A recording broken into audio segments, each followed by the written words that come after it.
Thank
TV를 부담 없이 이 자리, 당신의 모든 것이 시작된 곳. 당신은 성장 속에서 세상의 규칙을 배웠죠. 주변이 쉼없이 바뀌어가는 순간에도 앞을 향해 나갔습니다. 그리고 지금 모든 것이 시작된 곳으로 돌아왔죠. 바로 이 자리, 당신을 위한 자리. 제네시스 G90.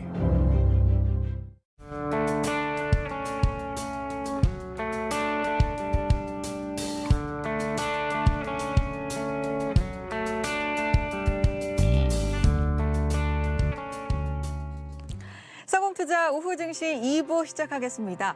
지난주에는 연휴가 끼어 있었기 때문에 2월 시장 본격적으로 오늘부터다라고 해도 과언이 아닐 텐데 월요일 시장도 어느덧 마감까지 40분 정도 남겨두고 있습니다.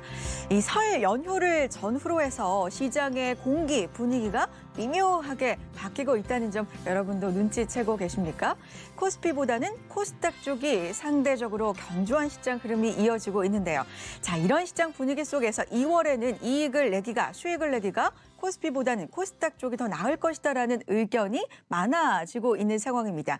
근거로는 대략 3가지가 제시가 되고 있습니다. 1월 같은 대형주의 상승 랠리는 쉽지 않을 것이다. 두 번째로는 코스닥 기업들의 이익 하향 조정이 상당 부분 이미 진행이 되었다. 세 번째로는 수급입니다. 개인과 외국인의 수급이 견조하다는 점이 근거로 제시가 되고 있는데요. 자, 과연 2월 시장 수익을 내기 위해서는 어떤 부분에 주목을 해봐야 될까요? 저희와 함께 전략 세워주시기 바랍니다. 마감까지 함께해 주시고요. 먼저 333 오후장 공략주 출발해보죠.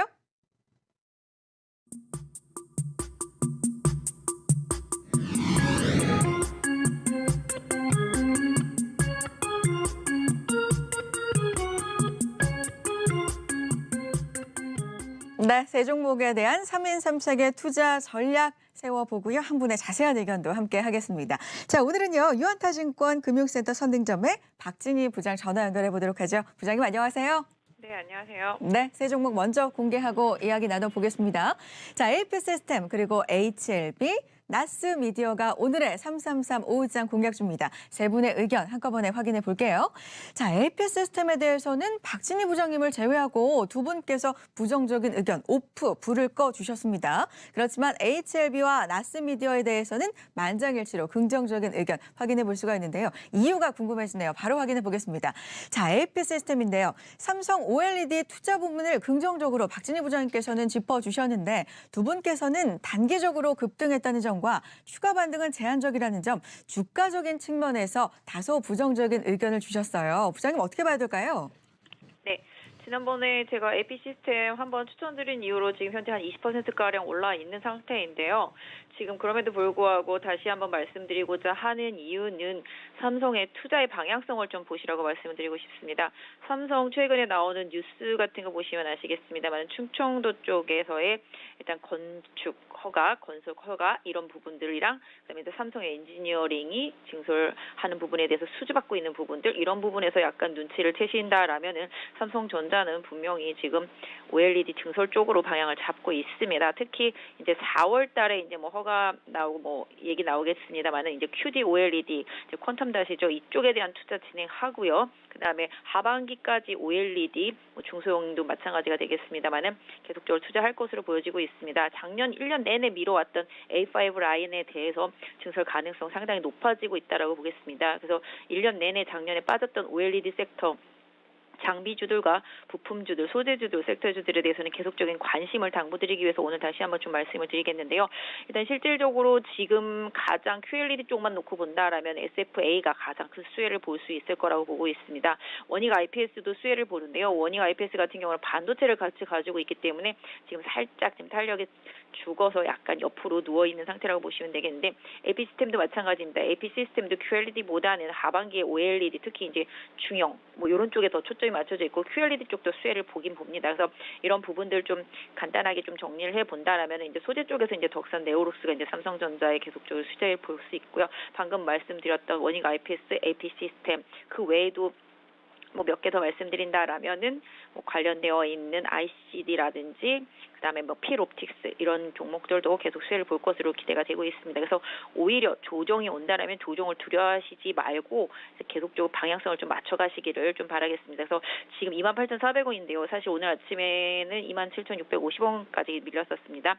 그래서 일단 개인적으로는 이 종목이 26,000원대 혹시라도 시장 상황 때문에 내려온다라면 한번 본격적으로 좀 잡아보시기를 좀 권해드리고 싶어서 다시 한번 좀 말씀을 드리겠는데요. 일단 지금 현재 수준에서는 직전 작년 9월달, 11월달 고점 부근에서 매물 받고 있는 모습입니다. 이 부분에 뭔가가 좋은 게 있어서 고점이 아니었었기 때문에 이 고점은 좀 조정 이후에 쉽게 벗겨낼 수 있을 거라고 보고 있습니다. 그래서 단기적인 호흡보다는 OLED 장비 섹터 같은 경우는 올해 내내 호흡을 같이 하시면서 좀 봐주시길 권해드리고 싶고요. 우리 AP 시스템 같은 경우는 뭐 지금 단기적인 모멘텀, 뭐 추세 이런 부분들로 봤을 때는 적어도 24,000원만 강하게 이탈하지 않는다라면은 조정 받을 때마다 기회로 활용해 보시는 전략 드리고 싶습니다. 네. 자, APS 시스템 일단 많이 올라온 건 맞습니다. 그렇지만 향후 삼성의 OLED 투자 쪽에 좀 더 집중을 해보면서 조정 시에 매수를 해보는 게 어떨까라는 의견이셨고요. 매수 가격으로는 26,000원대 혹시 조정이 온다면 그 부분에서 잡아보는 것이 좋겠다라는 의견 함께했습니다. 자, HLB로 넘어가 볼까요? 오늘 8만 원대 회복을 하고 있고요. 강한 상승세를 보여주고 있는데 왜 상승을 하느냐? 이 세 분의 의견 속에서도 확인을 해볼 수가 있습니다. 임상 본격적으로 임상에 대한 기대감이 모아지고 있다.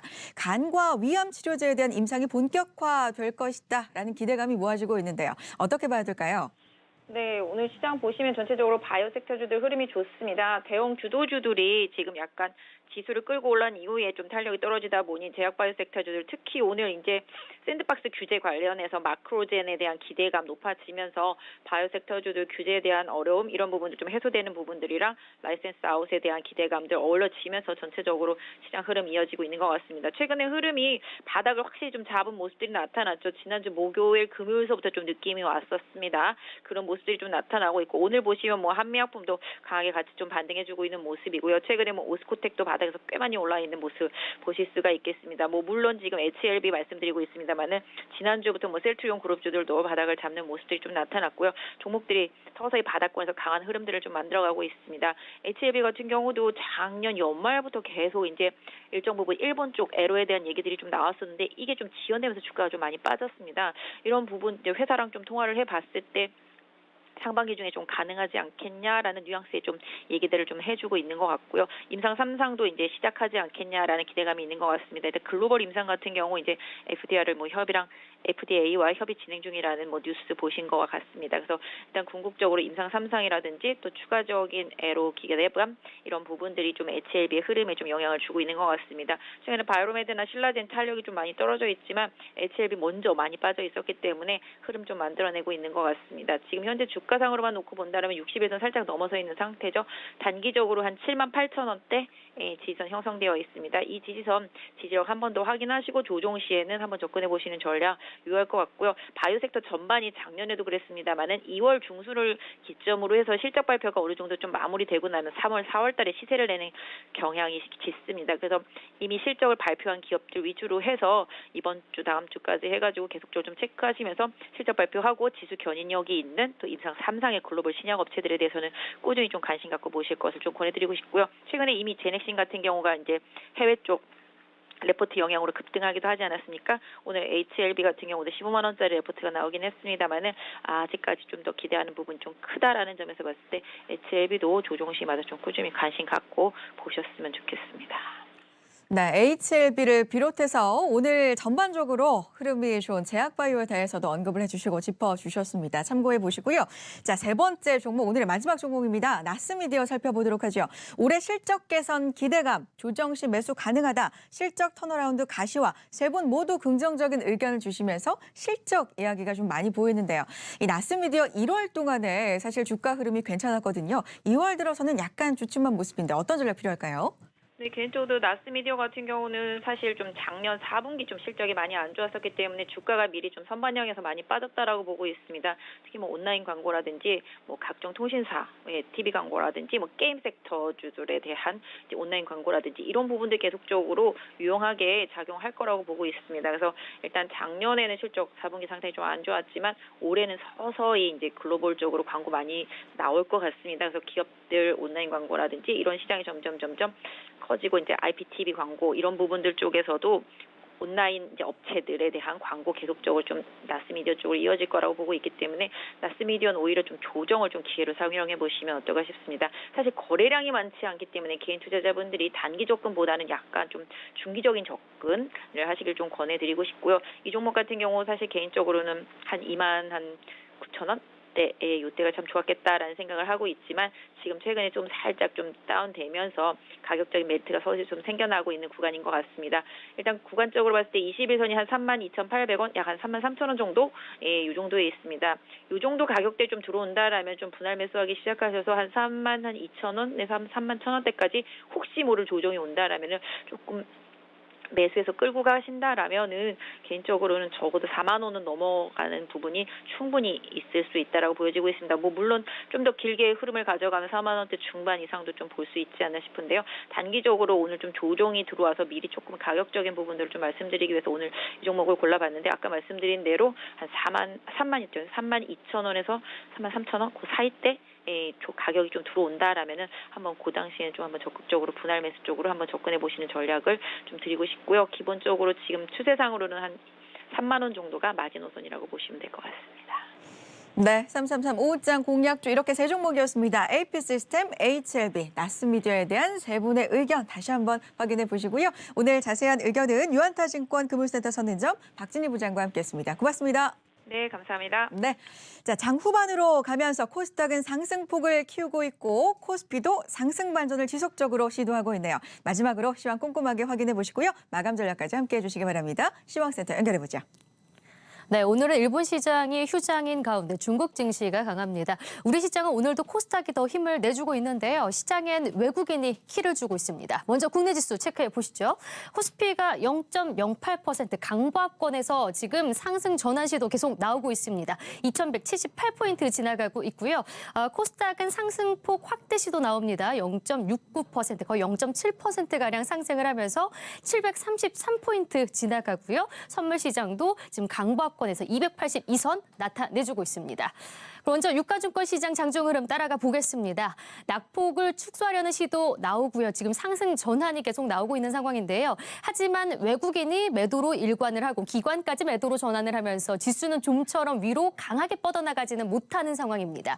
계속 보합권에서 등락을 거듭하고 있는데요. 오늘 보시면 시가가 고가입니다. 아래 위로 한 13포인트가량 차이가 나고 있는 상황이고요. 장중 고점은 2180포인트. 현재도 계속해서 그 부근에서 움직이고 있습니다.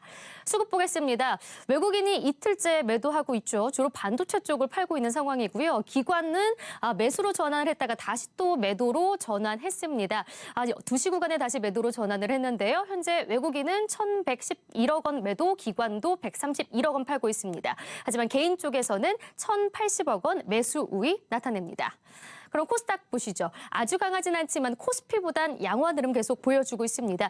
외국인이 소폭이지만 매수하고 있기 때문인데요. 오늘 바이오와 엔터 쪽이 시장 대비 잘 가면서 방어해주고 있습니다. 상승폭 조금 늘리려는 시도 나옵니다. 장중 고점 지금 지나가네요. 733포인트 부근 지금 터치하고 있는 상황입니다. 자, 그럼 수급 보겠습니다. 오후에 외국인이 매수로 전환을 했습니다. 기관도 매도량을 줄이고 있는 상황인데요. 그런데 지금 외국인이 소폭으로 좀 대응하고 있는 상황입니다. 42억 원 소폭 매수, 기관 쪽에서는 매도량 많이 줄였습니다. 33억 원 소폭 매도고요. 개인 쪽에서는 199억 원, 거의 200억 원 가까이 사들이고 있는 상황입니다. 시가총액 상위주 흐름 보겠습니다. 지난 금요일에 이어서 반도체는 약한 상황입니다. 그래도 SK하이닉스는 외국인이, 삼성전자는 기관이 사주면서 낙폭이 깊지는 않은 상황인데요. 지금 현재 SK하이닉스는 상승으로 전환하고 있습니다. 0.27% 오름세 73,700원 지금 거래되는데요. 외국인이 강하게 러브컴 들어옵니다.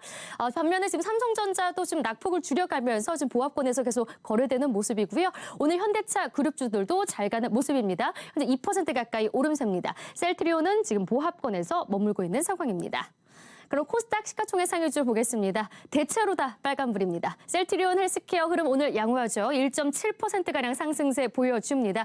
바이오주들이 선전을 하고 있는데요. 신라젠도 0.8% 오름세입니다. 그런데 CJ E&M도 CJ 헬로 개별 이슈로 주가가 상승하고 있는 모습입니다. 또한 HLB는 암치료제 임상 본격화 소식에 주가가 탄력을 받고 있는데요. HLB 계속해서 좋은 흐름 5.47% 상승 8만 원권 회복하고 있습니다. 다음은 LG전자 보겠습니다. 7만 원을 향해 계속 가고 있는 상황인데요. 최근 들어서 계속 팔았던 외국인이 8거래일 만에 귀환을 했습니다. 오늘 외국인 기관 강하게 동반해서 사들이면서 주가가 1시 부근부터 강하게 올랐는데요. 저평가 매력이 부각되면서 장 마감까지 좀 7만 원을 뚫을 수 있을지 좀 지켜봐야겠습니다. 현재 7% 가까이 오름세 보여줍니다.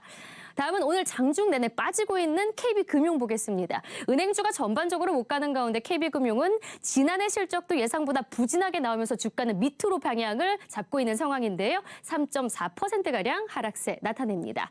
다음은 CJ 대한통운 보겠습니다. 이 종목은 한 달 내내 하루도 빠짐없이 외국인이 사는 종목입니다. 또한 택배 단가 인상 영향도 긍정적으로 받으면서 장중에는 18만 원까지 올라가기도 했는데요. 오늘 연중 신고가 기록합니다. 2.58% 상승세입니다.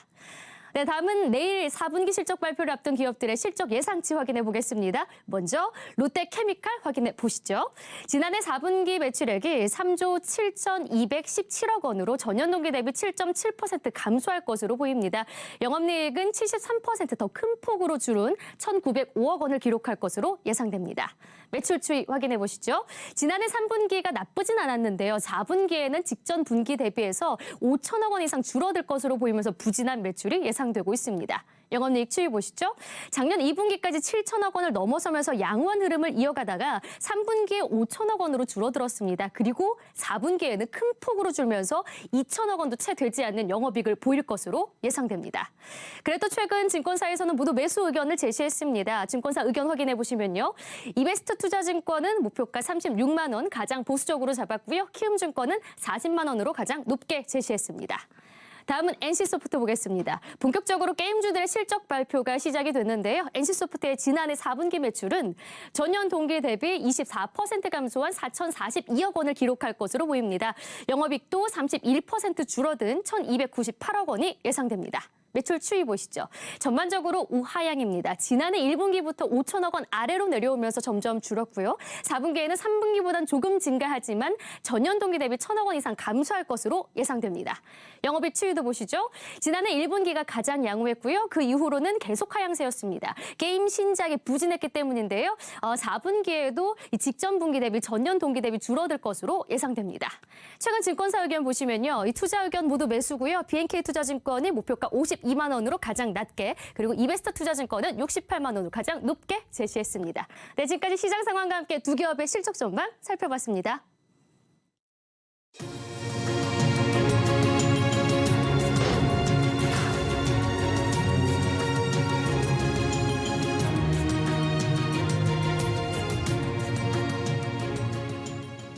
네, 월요일 시장 지수적으로 보면 오늘 그렇게 강한 흐름은 아니지만 후반이 더 강한 시장은 맞습니다. 자, 코스피, 코스닥 어떤 부분을 마감 전에 체크를 해봐야 되는지 구체적으로 두 분과 함께 알아보도록 하죠. AR인베스트 하창봉 대표, 이베스트 투자증권 강북금융센터 송동현 FA 팀장과 함께합니다. 어서 오세요. 안녕하십니까. 네. 자, 코스피를 보면 지금 삼성전자와 SK하이닉스가 동반 하락을 하다가 계속해서 상승 반전을 시도를 해주면서 지수에도 영향을 미치고 있는 상황으로 보여집니다. 코스닥도 상승 탄력이 상대적으로 좋은 상황인데요. 자, 두 분과 함께 이야기 나눠볼 텐데 먼저 하창봉 대표님, 오늘 상대적으로 제약바이오주가 좀 강한데 이걸 순환매라고 좀 봐야 될까요? 어떠십니까?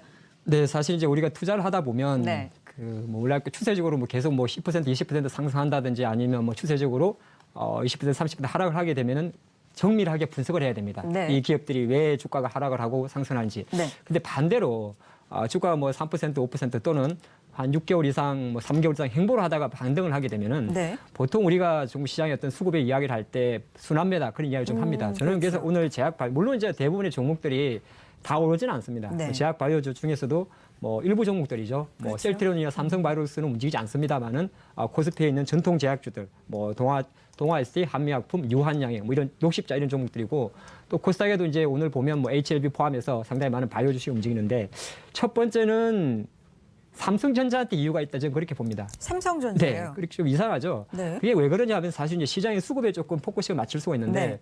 지난 2월 8일부터 사실 외국인이 IT에 대해서 매도가 있습니다. 차익 그래요? 실현이 매도가 되죠. 네. 그게 이제 오늘도 조금 이어지는데 맞습니다. 이 제약 바이오 쪽은 기관들하고 외국인이 좀 들어오는데 사실은 기관 쪽이 좀 매수가 있어요. 그래서 제가 바라볼 때는 딱히 뭐 오늘 뭐 한미약품도 마찬가지고 동아이스도 마찬가지고 유한양도 마찬가지고 오늘 뭔가 재료가 있었냐 그건 아닌 것 같고 좀 복합적인 것 같습니다.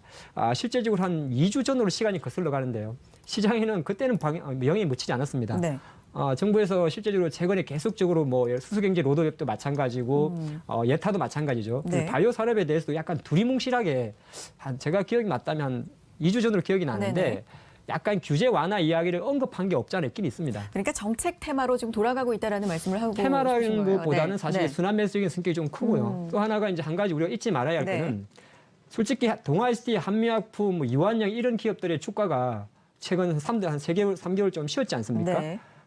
빠질 이유가 없었습니다. 반대로 보면. 그러니까 그동안의 악재도 많이 좀 내성이 돼 있었고 사실 뭐 한미약품 같은 경우는 기술적으로 기술 수출이 드랍이 되다 보니까 조금 주가가 좀 부진할 수 있습니다만은 유한양행 같은 경우는 조금 억울한 경우거든요. 네. 지난 연말부터 2건의 대규모 기술 수출이 있었는데 그게 좀 반영이 되지 않았다는 거죠. 네. 그래서 저는 제가 바라볼 때는 오늘 그 제약 바이오 흐름 자체는 그러니까 재료가 묻어 있는 상황에서 순환점 반등이다 그렇게 보는 것이고 여기에 대한 그런 추가적인 투자 팁을 말씀드린다면 계속 조금 더 추가적인 기술적 열기를 보일 가능성이 많습니다. 많다는 거니 실제적으로 삼성전 하이닉스가 빨리 올라가기는 좀 시간이 걸릴 것 같아서 네. 삼성전 하이닉스가 상대적으로 지금처럼 주가 좀 반등을 합니다만은 다시 치고 가지 못한다면 그 약간 주춤한 틈을 타서 순환매직인 매수세가 제약 바이오 쪽으로 들어올 것이다 그렇게 볼 수 있겠습니다. 일단 제약 바이오 쪽의 이슈라기보다는 오히려 IT 쪽이 더 영향을 많이 미친 것 같다라는 네, 수급적인 말씀을 부분이죠. 수급적으로는 그런 말씀을 해주셨는데 자 코스닥이 최근에 또 상대적으로 강한 가운데 코스닥 쪽에서의 제약 바이오 이야기를 안 해볼 수가 없겠죠. 어떤 부분 짚어볼까요? 네, 우선은 이제 금일 역시 코스닥 쪽도 좀 제약 관련된 섹터가 굉장히 강한데요. 네.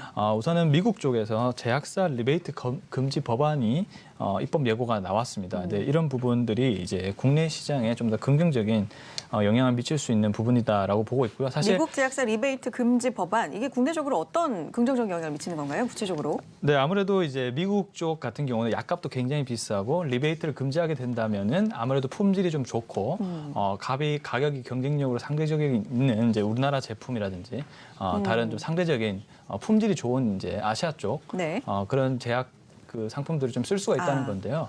사실 다른 아시아 쪽 같은 경우는 이제 사실 우리나라가 빨게 없죠. 우리나라가 가장 또 제약 쪽에서는 또 나름 또 강국이기 때문에 이런 긍정적 영향이 있는 부분들도 어느 정도 영향을 미치고 있지만 제가 봤을 때는 이게 뭐 단순한 이런 이유만은 아닌 것 같고요. 저 역시 약간 관점은 순환매 형식으로 좀 생각을 하고 있습니다. 워낙 제약 바이오 섹터가 그동안 관심을 몇 개월 동안 받지도 못했고요.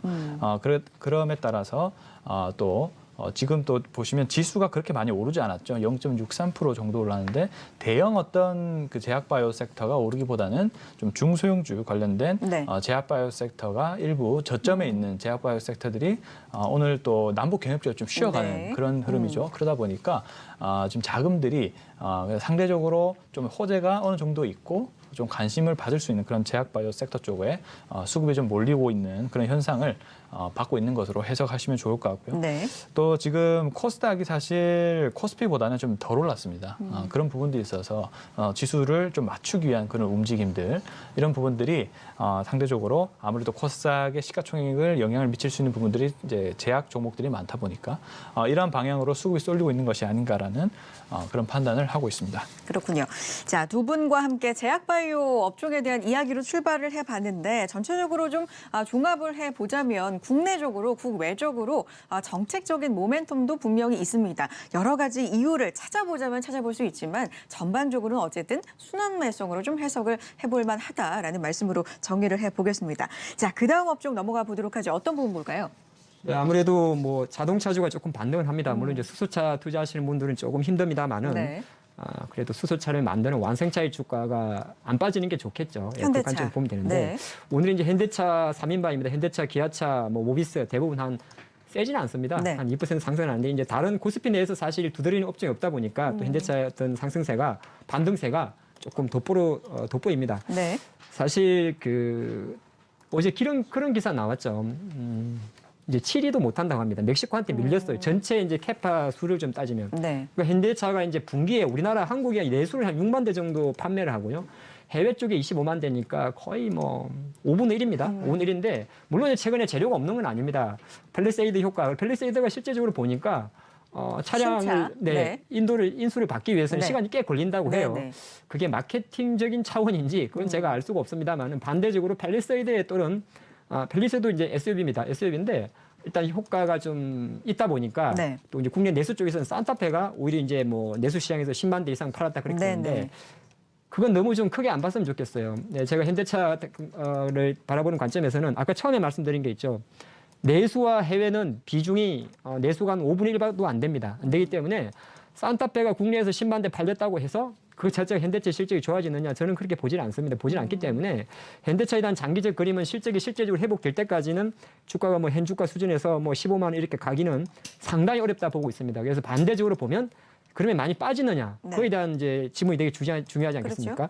예, 흘러내릴 것 같습니다. 실제적으로는 현대차의 주가가 지난해 연말 이후 이제 지금까지 상승을 했죠. 한 10만 원대에서 한 30% 올랐는데 두 가지로 대변됩니다. 예, 첫 번째는 10만 원 밑에서 올라온 게 저 PBR에 대한 매력이었어요. 작년 연말에 이제 장이 있다 보니까 네. 근데 제조업들은 당연히 PBR이 낮습니다. 왜 그렇죠? 공장이 많기 때문입니다. 네. 근데 대신 그게 하나 또 있었고 두 번째 모멘텀이 실제적으로 이제 이 친환경차, 수소차에 대한 정책적인 지원과 함께 네. 현대차 로드맵이었죠. 그래서 네. 그걸 빼고 나면 아직 숫자로 보여주는 현대차에 대한 밸류는 아직까지 저는 공격적으로 들어오기 좀 어렵다 봅니다. 그래서 오늘 이제 주가는 조금 반등을 합니다만은 전체적으로 여전히 자동차 완성차에 대해서는 보수적 스탠스가 좀 필요하지 않나 그렇게 볼 수 있겠습니다. 완성차에 대해서 좀 보수적인 의견, 지금 반등을 하고 있지만 좀 확인할 사항들이 있다라는 말씀이신데 부품 쪽 볼까요? 모비스 같은 경우 오늘 빨간불을 켜고 있지만 좀 주가가 좀 약해지네요. 모비스는 네. 다릅니다. 모비스는 다릅니까? 그 왜 다르냐면 네.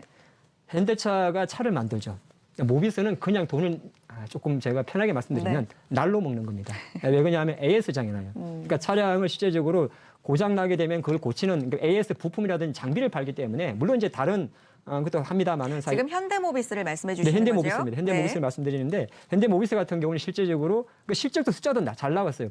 현기차는 실적이 나쁘게 나왔습니다. 네. 상당히 많이 나쁘게 나왔는데 현대모비스 같은 경우 오히려 최근에 상승 흐름이 네. 실적 증가세 때문에 잘 나왔죠. 그래서 그럼 모비스는 계속 상승하느냐? 네. 그렇지는 않겠죠. 예, 어느 정도 이제 주가 오른 게 있기 때문에 그래서 조금 정리를 하게 되면 완성차보다는 현대차가 모비스가 조금 더 실적이 좋게 나왔고 네. 향후 성장성 면에서도 사실 이 AS 부문은 계속 안정적이잖아요. 그래서 약간 상대적으로는 강할 겁니다만은 자동차 섹터 전반에 대한 완전한 턴어라운드까지는 여전히 좀 시간이 필요하다 그렇게 볼 수 있겠습니다. 그렇군요. 그래서 어쨌든 완성차 쪽에서는 부품 쪽을 좀 더 네, 그렇죠. 바라보시는 거죠? 알겠습니다. 의견 들어봤고요. 자, 코스닥 쪽에서도 한 부분 더 보겠습니다. 어떤 부분 볼까요? 네, 운송 장비 역시? 부품 관련주. 볼까요? 네, 우연찮게 이게 겹치는 부분들이 네, 네. 나오는데요.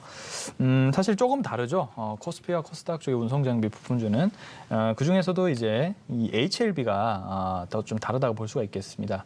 HLB는 많은 분들이 다 아시겠지만 자동차 부품주이긴 하나 이제 바이오 종목으로. 그렇죠. 오늘도 뭐 임상 종목으로. 때문에 오르는 거 아닙니까? 그렇죠. 이제 간암, 위암 네. 치료제에 대한 기대감 때문에 오늘 또 제약바이오 섹터 쪽에서도 좀 매기가 현재 네. 들어오고 있는 상황이기 때문에 HLB도 자동차 부품 운송주이기도 하고 그리고 이제 왜냐하면 대형 섹터가 좀 약하거든요. 근데 HLB는 대형 섹터에 속하기 때문에 약간 자동차에 관련된 영향도 어느 정도 받는 것 같다라는 느낌을 좀 받습니다. 어쨌든 이제 HLB가 지금 시총 비중이 운송장비 부품 중에 가장 높거든요. 네. 그렇게 해서 좀 이 운송장비 부품 섹터에서 흐름들이 좋게 나오는 것 같고요. 근데 이제 일부 수소차 관련된 흐름들도 지금 오르고 있습니다. 뭐 오스템이라든지 SJK 같은 그런 중소형 자동차 부품줄들도 어느 정도 수급을 좀 받고 있는 모습을 보여주고 있고요.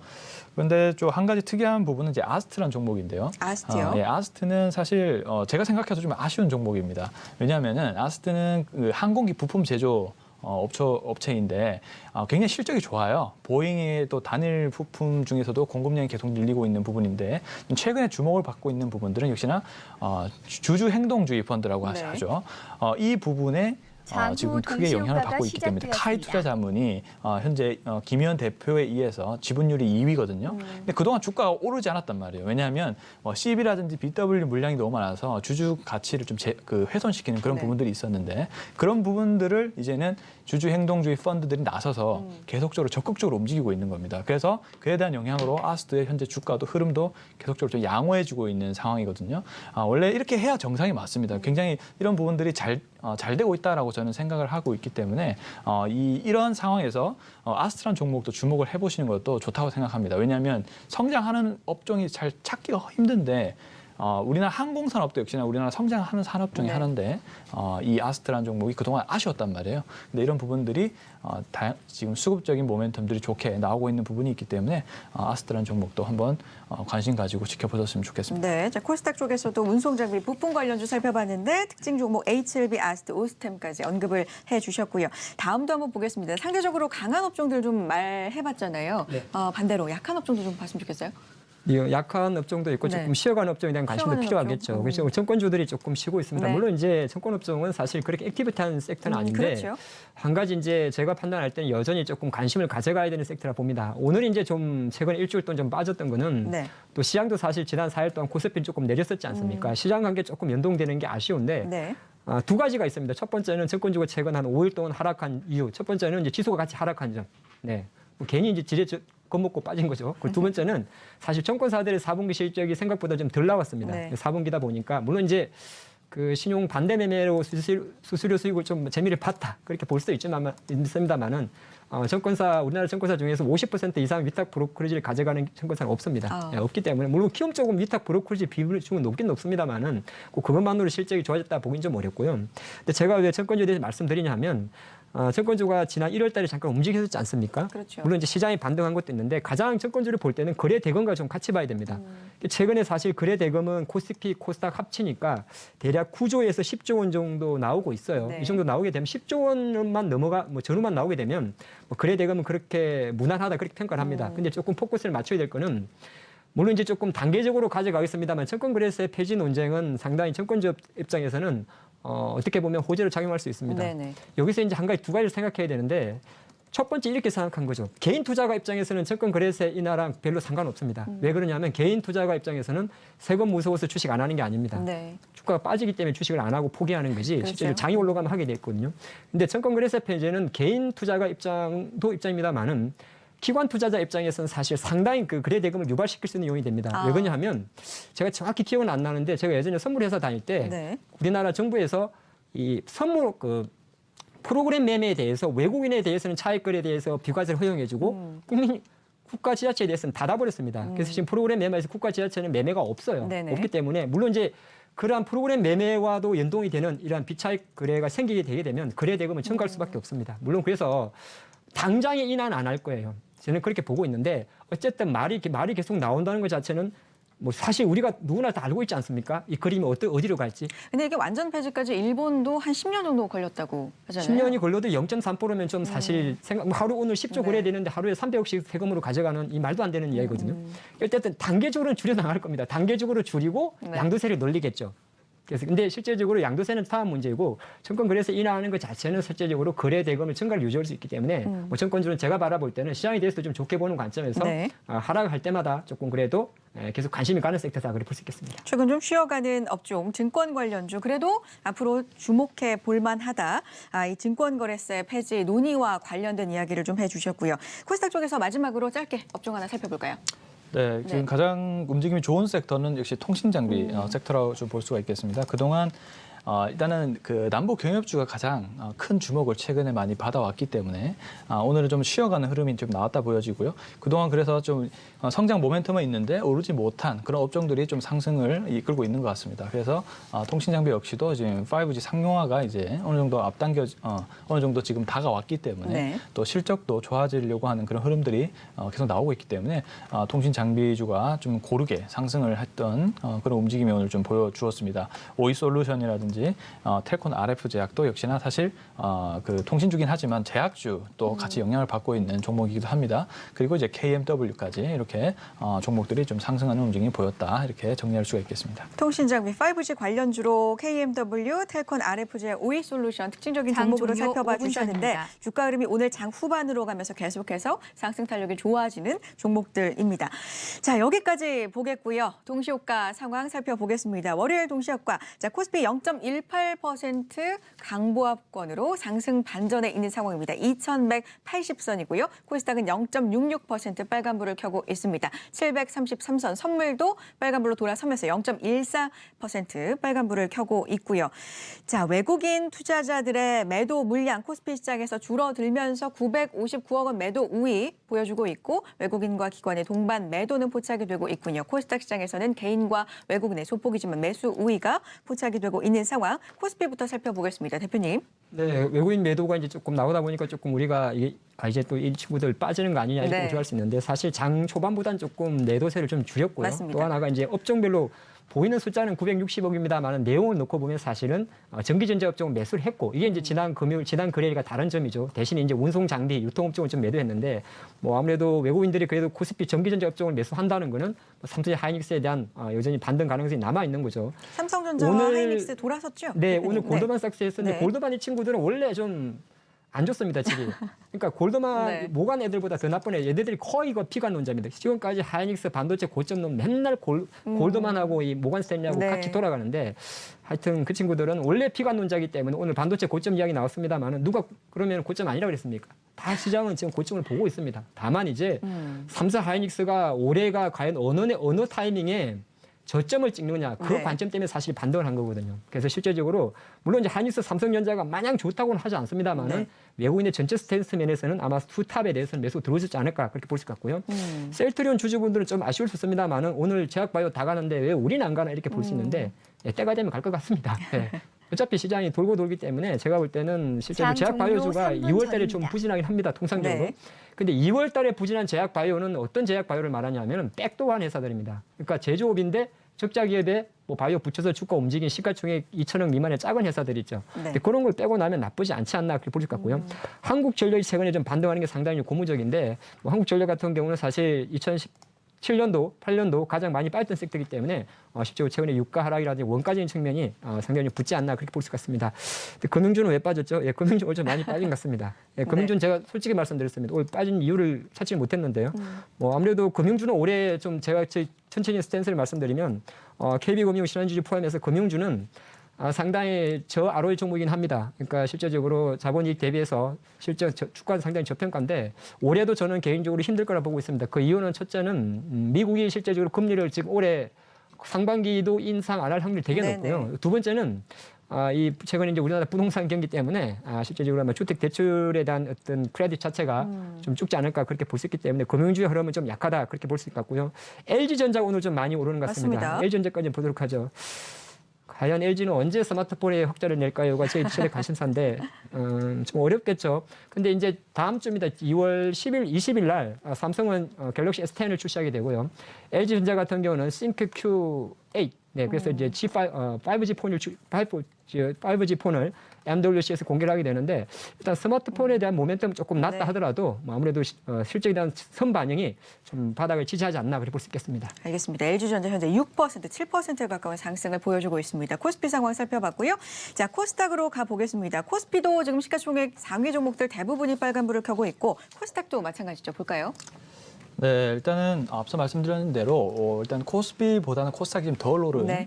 그런 부분이 있어서 좀 약간 키 맞추기 현상이 좀 나오고 있지 않나라고 저는 생각이 들고 있고요. 장 종료 1분 전반적으로 전입니다. 고르게 좀 상승하는 흐름을 보였습니다. 통신 장비 업종이 가장 높은 상승을 보였고요. 그다음에 그다음 제약 섹터, 운송 장비, 기술 성장 기업 등 이 기술 성장 기업 내에서도 대부분 다 이제 바이오 종목들이 많이 편입이 돼 있는 상황이고요. 그리고 이제 운송, 컴퓨터 서비스 이런 성장주 위주로의 지금 매기가 좀 들어오고 있는 그런 상황이라 볼 수가 있겠고요. 네. 셀트리온 헬스케어도 1.77%, 신라젠, CJN의 시가총액 상위주 등의 흐름들도 대부분 다 고르게 좀 상승하는 네. 그런 흐름을 좀 보여주고 있습니다. 제약바이오 섹터 말씀을 드렸고 CJN과 그리고 스튜디오 드래곤 같은 경우도 지금 중국 춘절을 또 앞두고 있는 상황이기도 하고요. 그리고 중국 소비재에 관련된 부분들도 너무나 많이 빠져 있었던 상황이었고 관련된 또 실적에 대한 좋은 네. 흐름들이 나와주어서 일단은 상승 흐름 나와주고 있고 전기차, 오늘 중국 포스코 같은 경우는 네. 춘절 연휴를 마치고 정규장이 처음부터 개장을 종료됐습니다. 했고요. 계속해 주시죠. 코스닥. 네, 포스코 캠텍 네. 같은 경우도 전기차 관련된 섹터이기도 하고요. 그래서 좀 상승 흐름이 좀 주어지고 있고요.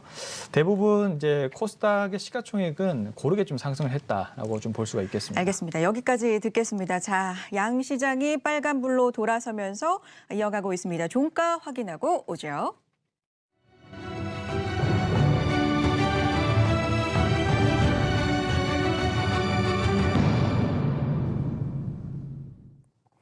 네, 이번 주 월요일장이 마쳤습니다. 중국 증시 반등과 함께 코스피도 낙폭을 줄였고 코스닥의 오름폭은 더 견조했습니다. 업종부터 체크해 보시죠.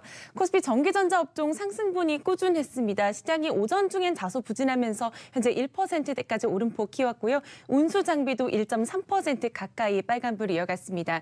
다만 하락한 개수가 장중에는 조금 더 많았습니다. 막판으로 가면서 대형주를 중심으로 조금씩 상승분은 키웠고요.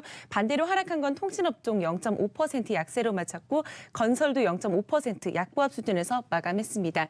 이번엔 코스닥 시장입니다. 5G와 관련한 통신 장비는 상승폭을 더 키워갔고요. 제약바이오주는 오전부터의 빨간불 더 이어가면서 전체적인 업종 빨간불이 더 많았습니다.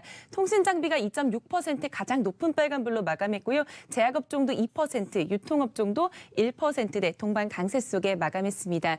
대형주보다는 중소형주 강세가 더 눈에 띄었던 하루지만 그래도 코스피 시총 상위 종목들 오후 막판으로 가면서 많이 상승 전환해줬습니다. 삼성전자, SK하이닉스 강보합으로 동반 상승으로 마쳤습니다. 0.45%, 0.82% 빨간불 속에 마감했고요. 10위권 내에선 현대차, 한국전력이 장중 꾸준하게 견조했습니다. 1% 동반 상승 속에 현대차가 1.5%, 한국전력은 2%대까지 빨간불 이어갔습니다. 한편 실적 부진 속에 KB금융을 비롯한 은행주는 전반적으로 밀려났습니다. KB금융 3.6% 하락했고요. 반대로 상승폭이 높았던 건 LG전자입니다. 69,300원 선 7% 가까이 급등 속에 마감했습니다. 코스닥 상위 바이오주가 빨간불 대부분 켜냈습니다. 외국인 순매수 규모가 꾸준한 셀트리온스퀘어 오늘도 1.7% 반등해주면서 마쳤고요. 신라전 오늘 수급은 부진했지만 강보합 수준 유지해줬습니다. 한편 임상에 대한 기대감 속에 HLB가 탄력을 받았던 하루입니다. 5.6% 빨간불 속에 마감했고요. 반대로 실적은 부진하지만 기대감도 있는 컴투스는 장중 하락 반전을 했습니다. 오늘 장에선 1.8% 약세로 마쳤고요. 휴젤 역시 2.6% 동반 하락 속에 마감했습니다. 이번 주 월요일장 지수 마감 확인해 보시죠. 코스피 시장 개인이 지수 방어에 나서주면서 보합 수준까지 올라왔습니다. 0.17% 상승으로 2,180포인트까지 회복해내면서 5거래일 만에 빨간불 속에 마감했습니다. 코스닥은 730선 안착까지 성공하면서 하루 만에 반등을 해줬습니다. 0.65% 오른 733포인트 견조한 상승불 보여준 하루입니다. 수급 보면 개인만이 코스피 시장에서 매수했고 외국인 기관은 이틀 연속된 순매도로 마감했습니다. 오늘 외국인은 575억 원, 기관은 740억 원대 팔자로 마감했는데요. 동시효과 기점으로 조금은 변화 있었습니다. 코스닥 장중 수급 보시면 외국인과 기관 계속해서 매도 물량 줄여가는 흐름 보였습니다. 외국인 매도는 오늘 외국인 36억 원대 순매수, 기관은 40억 원대 팔자로 마감했습니다. 월요일 마감 정리해드렸습니다. 네, 양시장 동반 상승으로 마무리가 됐네요. 코스피 강보합으로 강하지 않은 상승이었습니다만 그래도 5거래일 만에 상승이라는 점이 눈에 띄고요. 코스닥도 상승을 이어갔습니다. 확실히 설 연휴 이후로 코스닥 쪽이 상대적으로 좀 더 강해지는 게 아닌가라는 생각도 많이들 하실 것 같은데 두 분과 함께 시장에 대해서 정리를 좀 해보도록 하죠. 대표님 어떻게 보셨습니까? 네, 아까 동시효과 전에 한 950억 매도가 잡혔었는데 네. 동시효과 일단 400억 정도 매수가 들어갔군요. 외국인이 매수를 조금 매도를 한다 뭐 그렇게 표현보다는 매수를 덜 한다 그렇게 좀 해석하는 게 좋을 것 같고요. 지수는 오늘 뭐 사실 2200선 뭐 크게 우리가 선물 옵션이나 ETF가 아니면 그게 상관은 없다 보고 저는 단기적으로 이제 우리가 보통 5일 이동 평균선이라고 하죠. 그게 이제 2190포인트 정도인데 그걸 해보고 하고 나면 조금 더 이제 삼성전자 하이닉스의 주가 관점에서는 오늘도 조금 당겨줬습니다만은 좀 힘을 발휘할 수 있지 않을까 그렇게 볼 수 있을 것 같고 네. 과연 그럼 코스피는 언제 제대로 갈까에 대한 생각인데 1월 달에 사실 많이 오른 게 없잖아 있긴 있습니다. 그리고 이제 이번 주는 왜 조금 저는 약간 이번 주를 주간 흐름으로 도지로 보고 있습니다. 도지라는 건 이제 지수가 이제 올랐다 좀 내렸다 뭐 주중에 보는 걸 말하는데 그러니까 전야 후강인데 후강이 조금 밀릴 수 있는 거죠. 그게 왜 그렇게 보냐면 이게 제일 중요한데 오늘부터 이제 차관급 회담이 열립니다. 미중 무역 협상이 있어가지고 이제 그거 하고 나면 이제 실제적으로 14일, 15일 날 우리가 보면 거의 주말 정도에 또 약간 결론이 나온다면 나오는데 고위급 회담이 진행이 되죠. 다행스러운 거는 중국에 대해서 되게 싫어하는 피터 나바로가 불참을 한다고 합니다. 그렇기 때문에 그러한 부분 자체는 조금 또 고무요인이고 대놓고 중국이 중국 제조 2025를 포기한다는 말은 절대 안 합니다. 대놓고 하지는 않을 거고 중요한 거는 어느 정도 이 첨단 기술에 대해서 실제 중국이 추진하고 있는 첨단 기술에 대해서 뭐 대놓고 그걸 포기한다 그리보다는 어느 정도 약간 양보하는 스탠스 뭐 그런 거 나오고 한다면 제가 바라볼 때는 사실 시장이 지난주부터 후반부터 이 트럼프의 말 한마디 3월 1일 전에 미중 정상회담을 안 할 수도 있다 그런 말 한마디였는데 그건 또 해석에 따라 다릅니다. 준비되지 않으면 안 할 수 있는 거죠. 네, 그렇게 대신 반대로 이번 주에 협상이 잘 돼서 준비가 잘 되면 또 김정은 만나고 할 수도 있는 겁니다. 오늘 경협주가 왜 빠졌는 것도 같은 그림이거든요. 경협주가 왜 빠졌냐 하면 비건 대표가 한국 북평양을 갔다가 다시 미국으로 가면서 노 네고시에이션이라는 표현을 썼습니다. 협상한 거 없다 이렇게 해버리니까 시장에서는 뭐라 이렇게 아무것도 아닌데 이제 주가가 반응하는 거거든요. 코스피 시장도 지금 약간 저는 그렇게 보기 때문에 당장 뭐 제가 조금 뭐 약간 근거 없이 단언하면 안 되겠습니다만은 3월 2일 날 2천억 달러에 대해서 관세율을 팍 올리는 일은 이게 뭐 애들 집안 싸움 장난하는 것도 아니고 좀 낮고 오히려 약간 협상이 안 된다면 연기할 가능성이 좀 높기 때문에 시장에 대한 지나친 비관은 아직까지는 아니다 그렇게 볼 수 있겠습니다. 옵션 만기일이 또 이번 주 목요일로 예정이 되어 있습니다. 네. 영향은 좀 적을까요? 옵션 만기는 지나가는 이벤트다. 지나가는 이벤트다. 알겠습니다. 자, 팀장님의 시장에 대한 의견도 들어보죠. 오늘 시장 어떻게 보셨어요?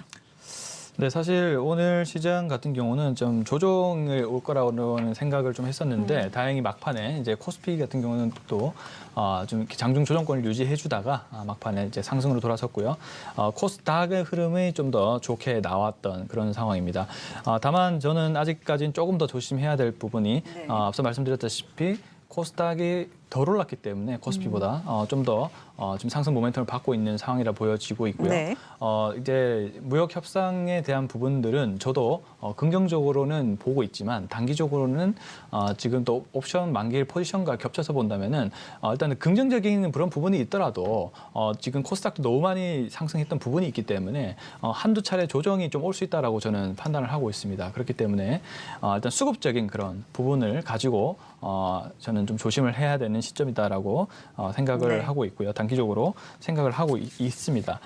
그리고 만약에 제 의견이 잘못돼서 만약에 또 그 코스닥의 지수들에 대한 흐름이 좋아진다면은 제약주가 또 장기적으로 좀 관심을 받을 수 있다라는 또 생각도 들고 있고요. 하지만 어느 정도는 전 단기적으로만 보고 있는 상황입니다.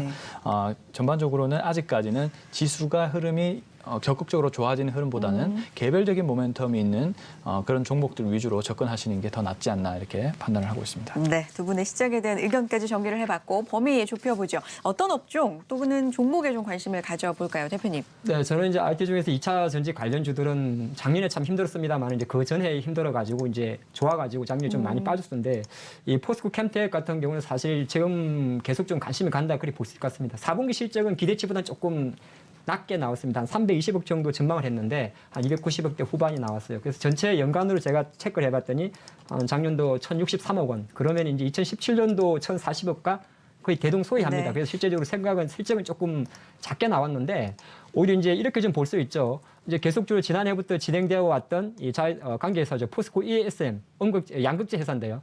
ESM과의 합병이 4월 1일부로 진행이 되게 됩니다. 진행이 되게 되면 중장기적으로 양극재 쪽에서는 포스코 캠텍이 한 7만 톤 정도, 그리고 포스코 ESM이 한 6만 톤 정도를 확보하기 때문에 국내 기업 중에서는 이 최대 양극재, 음극재를 다 가지게 됩니다. 장기적 관점에서는 포스코 이 캠텍의 양극재, 음극재 시장의 캐파를 좀 생각해야 된다 그런 말씀드리겠고 조금 더 주가는 조금 드리겠습니다만 제가 바라볼 때는 현재 주가 수준부터 계속적으로 반등을 한다면 한 목표가는 7만 5천 원대, 7만 원대까지 바라보는데 여기서 조금 첨언을 해서 세계에서 전기차 시장은 중국이 선도하고 있습니다. 중국이 선도하고 있고 제가 바라볼 때는 이 전기차 부분 쪽은 사실 미국과의 협상거리가 아닐 거라 좀 보고 있습니다. 그래서 실제적으로 전기차 섹터는 중국이 주도를 하기 때문에 그 부분에 대해서 미국이 감나라 배나라 할 건 아닌 것 같고요. 결정적으로 네. 그러면 수소차 모멘텀이 연초에 좀 붙긴 붙었습니다만은 네. 그건 시간이 좀 걸리는 부분이고 그렇게 됐을 때 결정적으로 절대 캐파 입장에서 전기차는 계속적으로 이제 수소차는 띄엄띄엄 굴러다니는 거고 네. 전기차는 한 집 건너 한 집 생길 속도입니다. 그렇기 때문에 여전히 좀 많이 소외받았던 이 전기차 2차 전지 섹터의 반등세를 여전히 좀 지켜보자 그렇게 말씀드리겠습니다. 2차 전지 섹터 주목해 보자. 그중에서도 포스코 캠텍을 제시를 해주셨고요. 분석 들어봤습니다. 목표 가격 75,000원 보고 계시네요. 자, 송동현 팀장님의 종목 보시죠. 어떤 종목 보고 계세요? 저는 현대로템을 좀 말씀드리겠습니다. 네. 금일 이제 경협주가 조정이 나왔는데 신규로 매수할 수 있는 저는 기회라고 생각을 합니다. 우선은 북미 정상회담에 대한 기대감들이 여전히 계속 유효를 할 것으로 저는 생각이 들고 있고요. 그리고 3월까지도 그 김정은의 답방 이런 이슈들도 역시나 그 경협주에 대한 긍정적인 모멘텀이 있을 거다라는 판단이 듭니다. 그래서 이제 오늘의 조정을 좀 매수 기회로 삼아 보시면 좋을 것 같고요. 저희 현대로템이 사실 상응 조치에 대한 부분이 철도라든지 금강산 관광, 개성공단 이렇게 세 가지로 나눠볼 수 있는데 그중에서 가장 오르지 않았고 그중에서도 또 올해 또 현대로템의 실적이 반전이 됩니다. 턴어라운드가 예상이 됩니다. 그런 부분까지도 같이 보시고 또 예타 면제 관련된 이슈도 있기 때문에 이런 부분까지도 실적과 관련된 이슈 그리고 모멘텀 모두 다 가지고 있다라고 저는 생각이 들고 있고요. 그래서 일단은 전고점 부분인 32,500원까지 1차 목표가 잡아보고요. 그다음에 손절 가격을 27,500원 잡고 대응을 해보도록 하겠습니다. 현대 로템이었습니다. 두 분의 공략 종목 포스코 캠텍, 현대 로템에 대한 이야기로 마무리해 보도록 하죠. 자, AR인베스트 하창봉 대표, 이베스트 투자증권 강북금융센터 송동현 FA 팀장 인사 나누겠습니다. 고맙습니다.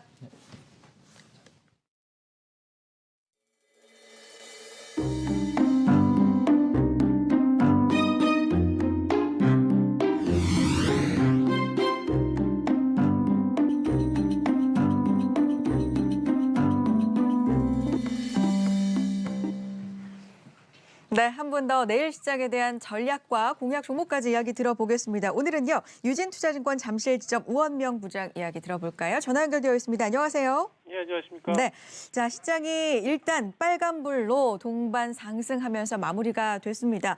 뭐 지수적으로 그렇게 강하지는 않지만 견조한 흐름을 이어가고 있다의 의의를 둘까요? 어떻게 보셨습니까?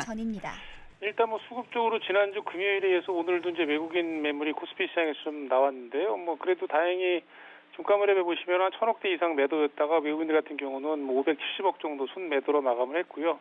삼성전자나 SK하이닉스로 일단 매수가 좀 들어온 걸로 판단이 됩니다. 잘 아시는 것처럼 이제 외국인들의 매수 어떤 그 촉발 요인이었던 가장 큰 원인이 역시 미중 무역 갈등 해소에 대한 기대감이라고 볼 수가 있겠는데요. 그러니까 이 부분 같은 경우는 다소간의 어떤 기대감이 조금 줄어드는 모습, 그렇기 때문에 지난주 후반부터 이제 투자 심리가 조금 약화되는 그런 흐름들의 영향을 받았다 볼 수가 있겠습니다. 특히 이제 미중 간의 정상회담 불발에 따라서 시장 일각에서는 이제 갈등 요인이 조금 커질 가능성, 우려감이 좀 있긴 합니다만은 사실은 뭐 애초부터 이제 양국 간의 협상이 금방 단기간에 해결되기는 좀 어려울 거다. 그러니까 뭐 해결되더라 치더라도 좀 시간이 걸리는 점진적인 완화를 기대하거나 또는 그런 부분이 어떤 시장 컨센서스가 유지가 됐었기 때문에 지금 상황에서는 뭐 이 부분 관련해서 이제 과도하게 우려감을 갖는 거는 상당히 시기가 좀 이르다, 시기상조다 이렇게 좀 판단해 볼 수가 있겠습니다. 어쨌든 간에 지난 1월 달부터 2월 초까지 외국인들이 매수세를 보인 부분은 이제 경기 민감주라고 볼 수가 있겠죠. 이제 그러다 보니까 뭐 아무래도 전체적으로 경기 민감 업종 중심으로 해서 다소간의 가격 조정 흐름들이 조금 나타나고 있는 흐름으로 판단이 되고요. 지금 들어서 보시면은 뭐 물론 이제 그 대부분의 어떤 업종 대표 종목들 실적들이 온기 실적이 다 발표가 대부분 됐는데요. 그럼에도 어쨌든 간에 계속 발표가 진행 중입니다만은 전체적으로 이제 시장에 그 영향을 크게 줄 수 있는 그런 종목군들은 이제 실적 발표가 대충 마무리가 됐기 때문에 아무래도 이 부분 같은 경우 특히 최근에 보시면 실적 발표가 되면서 이제 좀 실적이 낮게 나온 부분들이 오히려 주가의 바닥을 형성하는 그런 긍정적인 요인이 강했었기 때문에 이런 부분들 어떤 모멘텀이 조금 부족한 흐름으로 좀 진행이 되고 있다. 시기적으로 그런 부분이 약간 약세 영향을 주고 있다 판단이 되고요. 아무래도 시장은 뭐 보시는 그대로 이제 뭐 일정 부분 좀 많이 올라왔기 때문에 일단 관망 심리가 좀 뚜렷하게 흐르는 그런 시장의 흐름이 나타났다 이렇게 말씀을 드릴 수가 있겠습니다. 네, 자 오늘 시장에 대해서 전반적으로 어떤 관전 포인트가 있었는지를 말씀을 해주셨는데 내일장 이야기를 해보도록 하죠. 이번 주 쭉 보니까 2월 시장도 마찬가지고 전반적으로 확인할 사항들이 많습니다. 각종 일정, 국제적인 일정과 회담들이 줄줄이 좀 이어질 것으로 예상이 되는데 체크 포인트 어떤 것들이 있을까요? 일단 뭐 대외적인 그런 내용들은 뭐 일정을 좀 확인해 보시면 이게 또 확인이 가능하실 거고요. 시장 내부적으로는 뭐 최근 들어서 보시면 경기 민감주가 좀 약세를 좀 보이면서 반사적으로 중소형주군이 상대적으로 이제 강세를 유지하는 흐름이 나타났는데 오늘 같은 경우도 사실 장중 내내 코스피 시장은 약세를 보였지만은 코스닥 시장은 상대적으로 강세를 보이는 흐름이 나타났거든요. 그러니까 이 부분 같은 경우는 역시 지난주 중후반부터 이를테면은 그 제약바이오 쪽으로 이제 종목들이 수급이 좀 제한적으로 좀 선물 옵션 이렇게 거래가 좀 유입이 종료됐습니다. 되면서 강세 흐름이 나타났습니다. 그래서 그런 흐름들이 오늘 좀 이어졌는데요. 이 부분 같은 경우는 사실 전체적으로 제약바이오주가 강했다라기보다는 종목들이 상당히 선별되면서 일정 부분 이제 종목들이 올라가는 그런 흐름들이 나타났습니다. 특히 이제 보시면은 제약바이오주 업종 종목들 중에서 보시면은 낙폭과대 이후에 기관 투자가가 아니고 이제 외국인들이 계속해서 매수를 보이는 일부 종목들이 있거든요. 뭐 그런 종목들 같은 경우는 추세적으로 계속해서 올라가는 흐름들이 오늘도 여전히 이어졌고요. 그러니까 이런 부분들이 역시 이제 중소형주 강세를 좀 뒷받침하는 부분이라고 볼 수가 있겠습니다. 북미 회담 일정 관련해서는 지난 주말에 이제 그 일정 부분이 좀 어느 정도 확정이 돼서 발표가 됐죠. 베트남 하노이에서 이제 27일, 28일 이제 북미 회담이 열린다 이렇게 발표가 됐는데요. 남북 경협주들 같은 경우는 뭐 아무래도 이렇게 일정이 좀 확정이 되면 그 이후에 이제 그 회담 이후에 나올 결과들은 아직 예단할 수가 없기 때문에 뭐 아무래도 단기적인 측면에서 본다고 하시다면 재료가 어느 정도 조금 그 소멸된 그런 흐름들이라고 볼 수가 있겠어요. 그러다 보니까 이제 오늘 남북 기업주들은 오전에 좀 강세를 보였다가 이제 시간이 지나면서 계속 약세로 전환하는 종목들이 늘어나는 그런 흐름들이 나타나 볼 수가 있겠고요. 남북 경협주들 같은 경우는 말씀드린 대로 이제 회담 1, 2일 전까지는 조금 시간이 많이 남았거든요. 그러니까 이 기간 동안에는 사실 그동안에 계속 좀 올라온 종목들 같은 경우는 기간 내지는 가격 조정 같은 흐름들이 나타날 가능성, 그러니까 소강 상태의 흐름을 보일 가능성이 상당히 크다라고 저는 개인적으로 판단을 하고 있습니다. 오늘도 이제 수소차 관련해서 종목군들이 장중에 보시면은 틈새적으로 수급이 좀 유입되면서 간헐적으로 이제 강세를 보였다가 종가에 좀 다시 되밀리는 이런 흐름들이 나타나고 있는데요. 이 부분도 마찬가지입니다. 그래서 지속적으로 주가가 올라가기는 조금 힘이 붙이는 모습이고요. 아무래도 테마성 내지는 일시적으로 종목별로 수급이 좀 쏠리면서 올라왔다가 밀리는 흐름들이 계속해서 나타날 가능성이 있기 때문에 이런 부분은 좀 주의를 하셔야 되겠다 이렇게 말씀을 드려보겠습니다. 네, 내일 시장에서는 어떤 부분을 눈여겨봐야 되는지 들어봤습니다. 범위 역시 좁혀볼까요? 어떤 종목 눈여겨볼까요? 오늘은 효성 첨단 소재라는 종목을 말씀드리려고 하는데요. 뭐 이 종목 같은 경우는 과거 작년에 이제 효성그룹에서 인적 분할이 되면서 이제 재상장된 회사입니다. 주요 품목은 타이어 코드나 스틸 코드 또는 뭐 산업용 원사나 에어백 원단 뭐 이런 어떤 산업 자재를 생산하는 업체라고 볼 수가 있겠습니다. 그래서 보시면 실적이 이제 워낙 그 인적 분할이 됐기 때문에 올해부터 이제 전체적으로 제대로 된 실적이 나올 건데요. 어쨌든 간에 작년도 같은 경우는 6월 달부터 12월 달까지 매출액이 한 1조 7,670억 정도, 영업이익이 한 641억 정도가 발생이 됐고요. 말씀드린 대로 이제 올해부터는 좀 실적 개선을 기대해 볼 만한 부분이 있다라는 측면에서 오늘 말씀을 드리는 겁니다. 그래서 사실 작년 4분기만 놓고 본다면은 실적이 조금 좋지 않았습니다. 왜냐하면은 원재료 가격 상승 부분이 있었고 이제 일회성 비용이 조금 발생이 되면서 작년 4분기에는 실적이 조금 약세를 보였는데요. 말씀드린 대로 올해 1분기 실적이 좀 개선을 기대할 수 있는 부분들은